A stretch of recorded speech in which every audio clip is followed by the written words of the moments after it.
imejikita kwenye clean energy. Kama tunavyoona serikali pia imekuwa inahudhuria, lakini pia imejikita kwenye viwanda pamoja na sekta nyingine ambazo mmezitaja ndugu mnaoongoza huu mdahalo.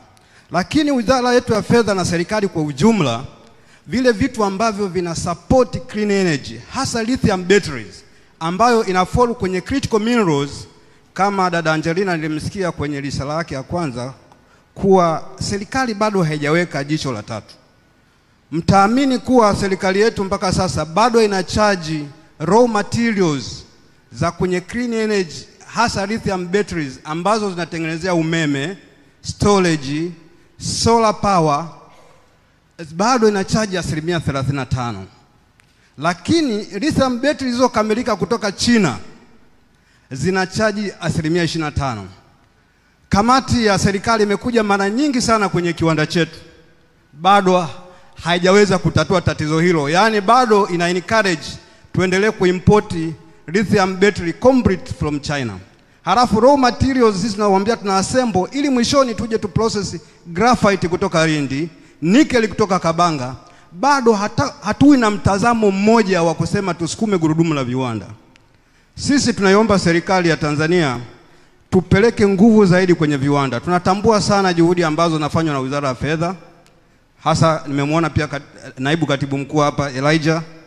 Tunaomba tunajua juhudi ambazo wanazifanya sana, lakini tupate uelewa pamoja kwenye swala la clean energy pamoja na viwanda, tuweze kusupport jumuiya hii nchi yetu ya Tanzania. Ya pili ambalo ni jambo kubwa pia. Asante, naomba tuwape nafasi wengine. Kwa ufupi tunamalizia. Sawa. Kwa ufupi tu. Mfumo wa Wizara ya Fedha hauongei kwenye online. TIC, tukifanya application za TIC au tax reform, tunatumia mpaka siku 14 kwa ajili ya kusaini duty remission contract.